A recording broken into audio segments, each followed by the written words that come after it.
নমস্কার বন্ধুরা, যেমনটা তোমরা জানো কাস্ট সার্টিফিকেট রিভেরিফিকেশন প্রক্রিয়াটি ইতিমধ্যে শুরু হয়েছে এবং এর সাথে সাথে যারা ফেক কাস্ট সার্টিফিকেট বানিয়েছে বা ভুল তথ্য দিয়ে তাদের কাস্ট সার্টিফিকেট তৈরি করেছে তাদের সার্টিফিকেট কিন্তু বাতিল করা হচ্ছে।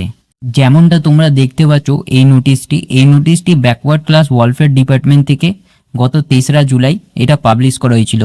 এর মধ্যে তোমরা দেখতে পাচ্ছ মোট 60 জনের কিন্তু কাস্ট সার্টিফিকেট বাতিল করা হয়েছে। এইখানে তাদের নাম, তাদের বাবার নাম, কাস্ট সার্টিফিকেট নাম্বার, কোন ডেটে ইস্যু হয়েছে এবং কোন এসডিও অফিস থেকে এটা বাতিল করা হচ্ছে সেটা কিন্তু এইখানে দেওয়া রয়েছে। এখানে mainly Howrah and diamond Harbour দুটো এসডিও অফিস থেকে এই মোট 60টি কাস্ট সার্টিফিকেট বাতিল করা হয়েছে। শুধু এটা নয়, আর একটা পিডিএফ দেখাচ্ছি তোমাদেরকে।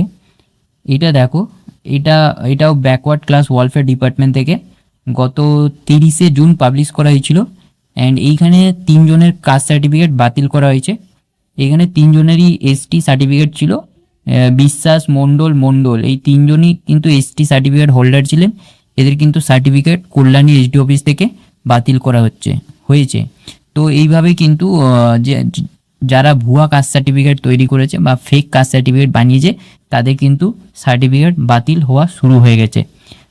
তো এই নোটিশগুলো অফিসিয়ালি পাবলিশ করা হয়। তো এই নোটিশটা তোমরা দেখতে পারবে, কিভাবে নোটিশটা দেখবে অ্যান্ড কোথায় পাবলিশ করা হয় সেটা আমি একটা ভিডিও করে দেবো নেক্সট ভিডিওতে। তো এই ভিডিওটা আজকে এইখানেই শেষ করলাম। দেখা হচ্ছে নেক্সট ভিডিওতে। ততক্ষণের জন্য ভালো থেকো, সুস্থ থেকো।